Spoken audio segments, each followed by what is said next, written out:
사랑하는 성도 여러분, 우리가 하나님을 생각할 때에 보통 사랑의 하나님, 또 용서하시는 하나님, 그렇게 우리가 많이 생각을 하게 됩니다. 맞습니다. 하나님은 사랑이 참 많으십니다. 그러나 오늘 본문에는 우리에게 조금 다른 모습의 하나님을 보여주고 있습니다. 오늘 본문 속에서 말하고 있는 하나님은 책임을 묻는 하나님입니다. 출애굽기 20장에서 우리가 십계명 강해를 통해 은혜를 나누었죠. 20장에 십계명의 말씀이 기록되고 있고 21장, 22장에 오게 되면서 이제 이 십계명을 어떻게 실제 삶 속에서 적용할 거냐 하는 문제를 다루고 있습니다. 특별히 오늘 본문은 제8계명 도둑질하지 말라는 계명을 좀 더 깊이 다루고 있는데 손해배상에 관한 법을 자세하게 다루고 있습니다. 겉으로 보면 좀 딱딱한 율법 조항처럼 보입니다. 소를 훔치면 5배로 갚고 양을 훔치면 4배로 갚아라. 불이 나서 남의 밭을 태웠으면 배상해야 된다 등등 굉장히 딱딱하고 별로 은혜도 안 될 것 같은 말씀으로 들려질지 모르겠습니다. 그러나 이 말씀 속에도 놀라운 하나님의 진리가 담겨 있음을 믿으시기 바랍니다. 오늘 많은 성도들이 성경을 읽으면서 자기에게 좀 은혜가 되는 말씀은 열심히 읽는데 좀 읽을수록 마음에 걸리고 부담이 되고 이러면 그냥 넘어가죠. 그렇게 하면 안 됩니다. 하나님의 말씀을 편식하면 안 됩니다. 목사도 사실 이런 본문을 가지고 설교하려면 조금 부담도 되고 조심스럽습니다. 그러나 우리는 하나님의 말씀을 골고루 먹고 편식하지 않는, 영적으로 편식하지 않는 하나님의 사람이 되어야 될 것을 믿습니다. 오늘 본문에 특히 하나님의 성품을, 우리가 잘 알지 못했던 성품을 말하고 있는데 하나님은 죄를 그냥 넘기지 않습니다. 여러분, 죄 굉장히 중요합니다. 또 하나님은 공동체를 파괴하는 것을 굉장히 싫어합니다. 또 하나님은 반드시 어떤 일에 대한 책임을 묻습니다. 그것이 하나님의 성품의 새로운 면이라고 볼 수 있습니다. 그래서 오늘 이 말씀을 통해 3가지 말씀을 생각하면서 은혜를 나누고 싶습니다. 첫째는 죄는 반드시 책임이 따른다. 1절을 봅시다. 사람이 소나 양을 도둑질하여 잡거나 팔면 그는 소 1마리에 소 5마리로 갚고 양 1마리에 양 4마리로 갚을지니라, 이렇게 말합니다. 죄는 반드시 책임이 따른다는 것을 말씀하려고 하는 겁니다. 여러분 생각에는 그냥 가져왔던 거 돌려주면 되지 뭘 몇 배로 갚으라고 하느냐라고 말할지 모르겠습니다.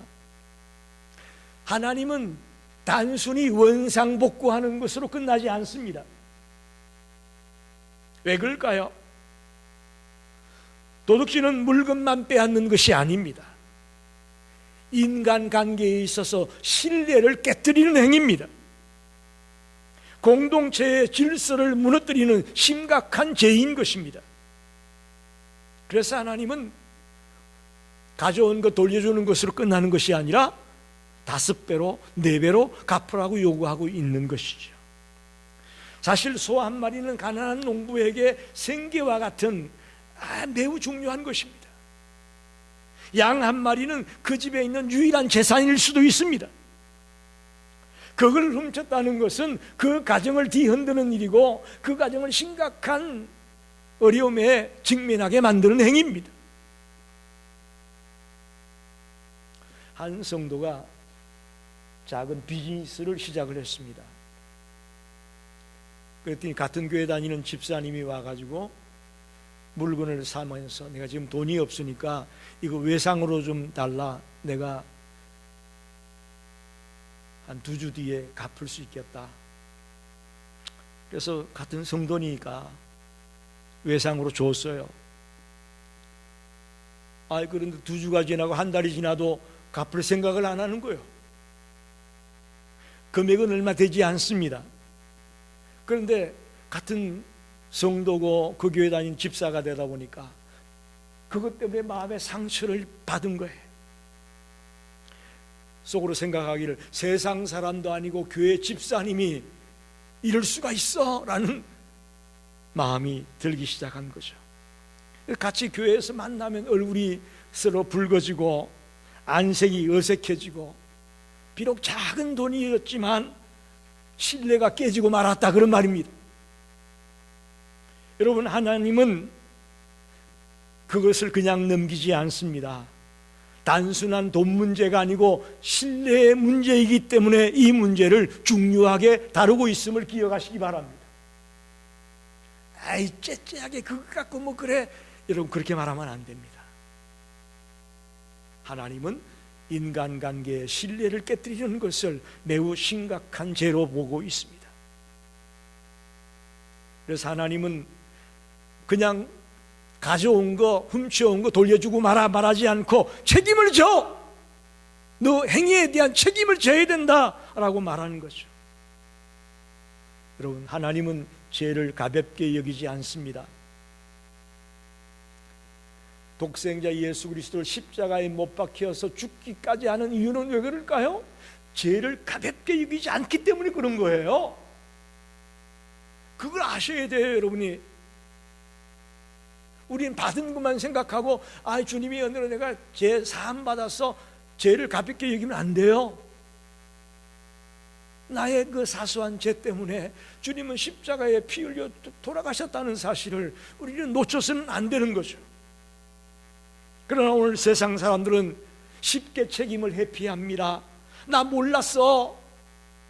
나 그럴 의도는 없었어. 세상 사람들 다 지금 그렇게 해. 벨나게 그렇게 굴지 말어 라고 자꾸 가볍게 여기려고 합니다. 하나님 앞에서는 그런 변명이 통하지 않습니다. 여러분, 4절 보세요. 도둑질한 것이 살아 그의 손에 있으면 소나 낙이나 양을 막론하고 갑절을 배상할지니라.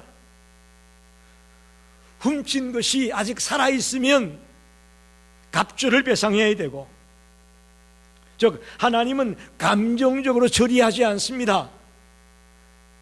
막 씩씩거리고 분노했다가 돌려주니까 그래 이제 화해하자 뭐 이렇게 감정적으로 처리하지 않아요. 상황에 맞게 의롭게 일을 처리하는 하나님의 방법을 보게 됩니다. 이게 하나님의 정의입니다. 뭐 다 사랑으로 은혜로 덮고 깨안고 뭐 그러고 넘어가는 거지. 주님 그렇게 말하지 않습니다. 이것이 하나님이 말하는 공의고 하나님이 말하는 정의라는 것을 우리는 알아야 될 겁니다. 은혜라고 하는 건 무조건 책임을 면제해 주는 게 아니에요. 책임을 깨닫게 해주는 게 은혜입니다. 할렐루야. 은혜 받았다. 뭐 은혜 받았느냐? 나의 책임을 깨달았을 때 그게 은혜 받은 거예요. 여러분과 우리가 왜 예수 믿습니까? 나의 그 엄청난 죄악들을 내가 해결할 수 없었는데 주님이 십자가에서 해결해 주었기에 우리는 주님을 믿을 수밖에 없는 것입니다. 여기 소 훔치면 5배로, 양을 훔치면 4배로 갚으라고 했는데 우리의 죄 몇 배나 될 것 같습니까? 여러분, 우리는 죽었다 깨어나도 못 갚습니다. 우리의 지은 죄 못 갚아요. 주님의 십자가 보혈이 아니고서는 우리가 지었던 죄를 5배, 6배, 아니 몇천 배, 몇만 배도 못 갚아요.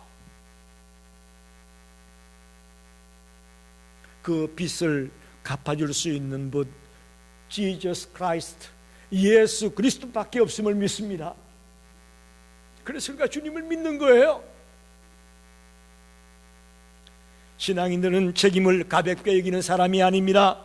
누구보다 책임을 무겁게 여길 줄 아는 자가 신앙인입니다.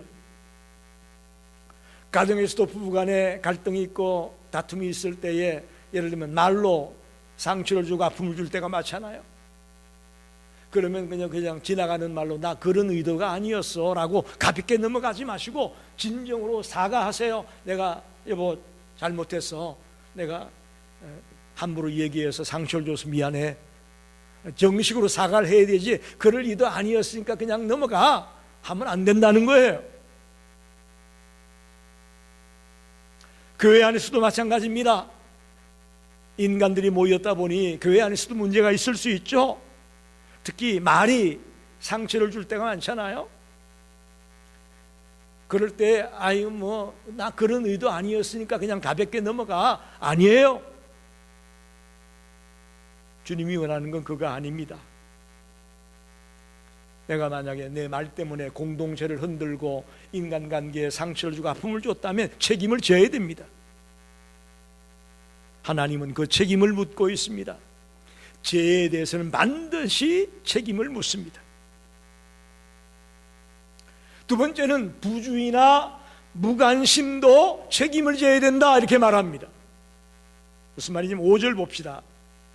사람이 밭에서나 포도원에서 짐승을 먹이다가 자기의 짐승을 놓아 남의 밭에서 먹게 하면 자기 밭에 가장 좋은 것과 자기 포도원에 가장 좋은 것으로 배상할지니라. 소나 양을 밖에서 풀을 먹게 뜯어먹게 했는데 남의 집에 가서 남의 집 밭에 있는 걸 뜯어먹었어요. 그럼 그것에 대한 배상을 하라고 말씀하고 있습니다.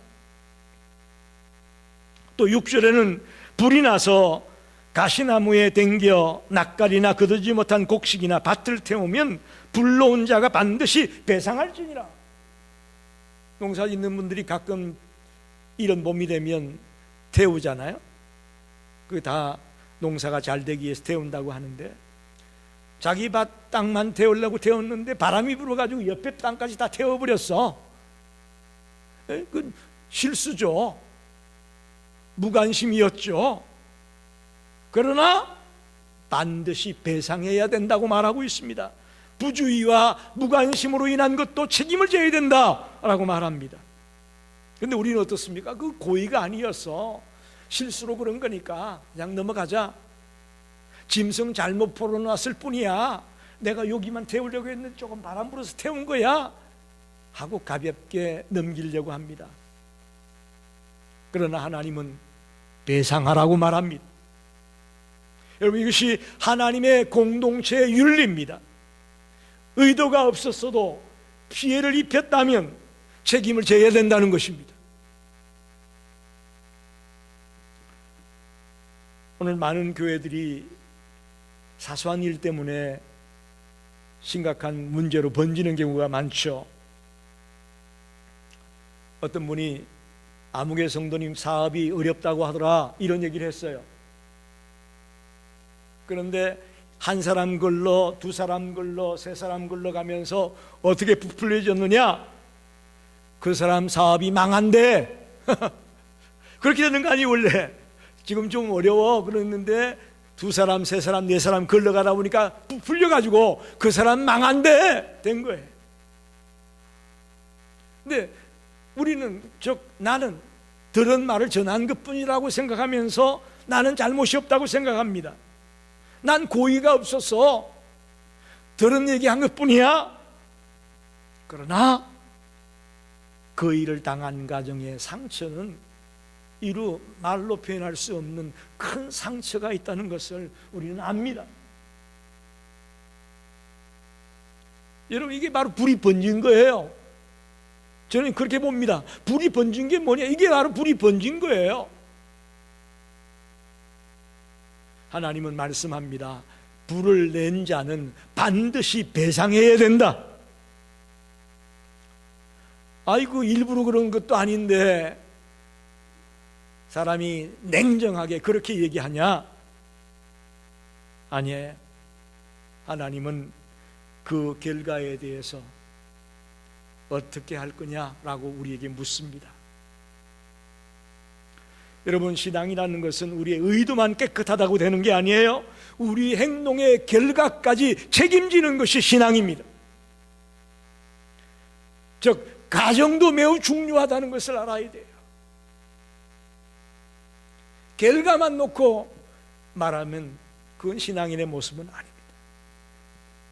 시작부터 마칠 때까지, 가정까지도 모든 것이 우리 신앙인에게 있어서는 책임입니다. 특별히 이민사회에는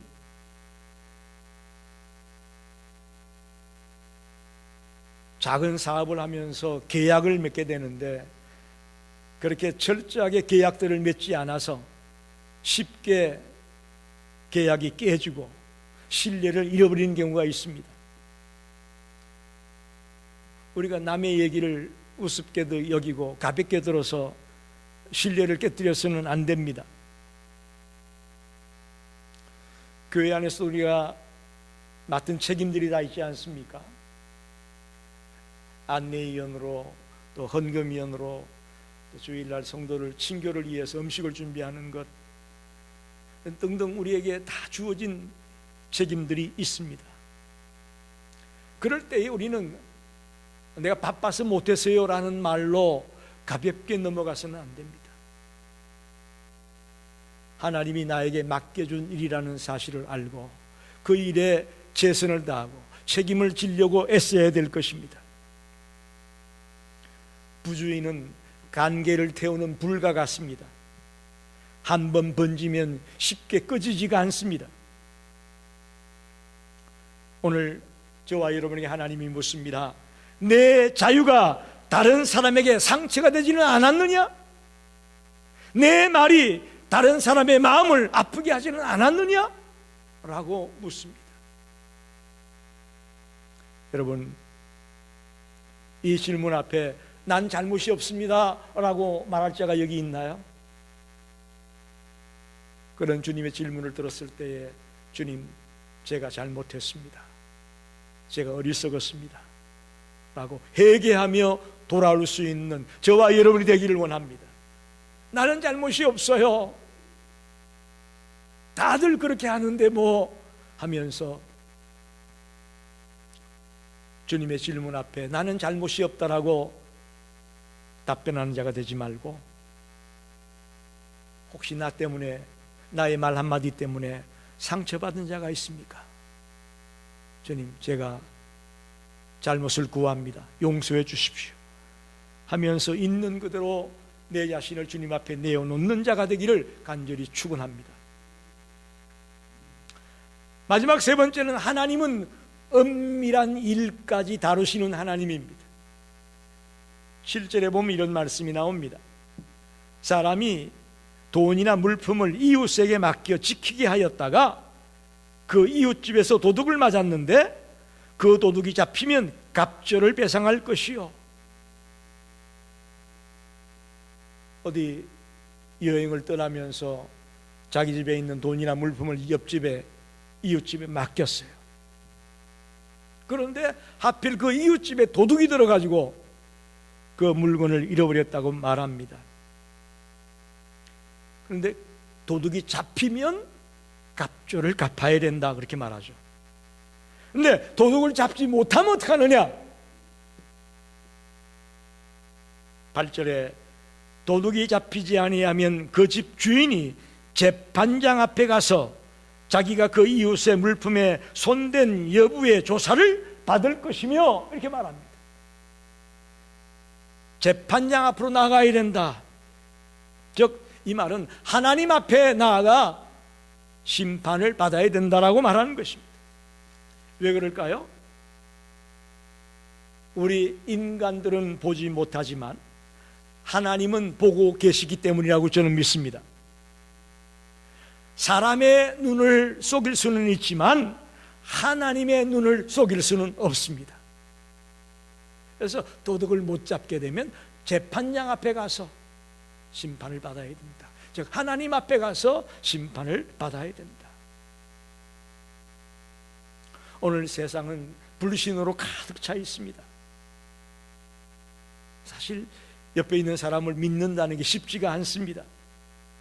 왜 그럴까요?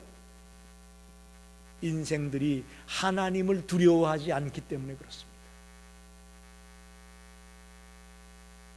이 세상이 신뢰할 만한 세상이 되기 위해서는 우리 모두가 하나님을 두려워하는 자가 되어야 될 것입니다. 아무도 모르겠지가 아니라 하나님은 알고 계시다라는 믿음, 그런 확신을 가지고 우리가 살아가기를 바랍니다. 우리의 삶은 하나님 앞에서 사는 겁니다. 내 옆에 사람이 나를 어떻게 볼까? 물론 그것도 중요할지 모르겠지만 더 중요한 것은 하나님 앞에서 내가 산다, 하나님이 나를 보고 있다라는 그런 믿음으로 살아가는 겁니다. 그럴 때 직장생활도, 가정생활도, 사회생활도, 이웃들과의 관계도 바르게 살아가는 자가 될 수 있다고 믿습니다. 그래서 우리는 나에게 주어진 책임에 최선을 다하는 자가 되어야 될 것입니다. 말씀을 정리합니다. 오늘 본문을 들으면서 여러분 차갑게 들릴 수 있을 거예요. 그러나 사실은 저는 따뜻한 말씀이라고 생각이 됩니다. 왜냐하면 하나님은 공동체를 포기하지 않습니다. 우리 믿음의 백성들 한 사람 한 사람을 포기하지 않습니다. 책임을 묻는 하나님이라고 하니까 하나님이 우리를 벌 주시려고 하는가 생각하시면 안 됩니다. 우리를 처벌하기 위해서 책임을 묻는 게 아닙니다. 우리를 회복시키려고, 할렐루야, 우리를 회복시키기 위해서 책임을 묻는 거예요. 너 이거 모르고 그러는구나, 이거 잘못된 거야 라고 지적하시면서 우리를 회복시키기 위해서 책임을 묻고 있다는 것을 기억하십시오. 우리는 이 말씀 속에서 복음을 듣습니다. 굿뉴스를 듣습니다. 벌 주려는 하나님, 화를 내고 있는 하나님, 그렇게 생각하지 마십시오. 우리는 이 책임을 묻는 하나님을 통해서 굿뉴스를, 복음을 듣게 되는 겁니다. 예수님이 십자가 위에서 내가 져야 될 책임을 대신 지셨습니다. 믿으십니까? 믿으십니까? 그럼 우리는 어떻게 해야 되겠어요? 우리는 나아가서 우리 이웃들에게 주님이 나를 위해서 한 것처럼 그렇게 우리도 살아야 되지 않을까요? 여기에는 우리가 묵묵무답이죠. 그렇게 못하니까. 십자가에서 우리의 죄를 지고 나의 죄를 대신 지고 피 흘려 돌아가신 주님이 나의 빚을 다 탕감해 주었는데 우리는 우리 이웃들에게, 내 사랑하는 친구들에게 그렇게 대하지 못할 때가 참 많습니다. 그거는 책임을 회피하는 삶이라고 말할 수 있습니다. 오늘 책임을 묻는 하나님 앞에서 저와 여러분이 책임을 감당하는 삶을 살려고 몸부림을 치게 되기를 바랍니다. 어디에 있든지 간에 하나님의 자녀로서의 책임을 감당하겠다고 결심하기 바랍니다. 잘못됐으면 인정하고, 또 내가 상처를 준 일이 있으면 사과하고, 뭔가를 잃어버리게 했다면 회복시키려고 애를 쓰는 그런 진정한 크리스찬의 모습이 되기를 원합니다. 그게 하나님 나라 백성이에요. 그게 참된 그리스도인이에요. 하나님은 오늘도 우리에게 묻습니다. 아무개야, 너 책임질 준비가 되었느냐? 이렇게 묻습니다. 그때에 잘못된 것은 잘못되었다고 고백하고, 이제부터는 책임을 지겠습니다, 이제부터는 책임을 감당하겠습니다, 할렐루야, 그렇게 답변하며 나아가는 자가 되기 원합니다. 주님의 십자가를 바라보며 책임을 회피하는 인생이 아니라 나에게 어떤 일이 맡겨졌든 간에 그 책임을 감당하겠다고 몸부림을 치는 자가 되겠다고 결단하는 성도들이 되시기를 간절히 축원합니다. 기도하겠습니다.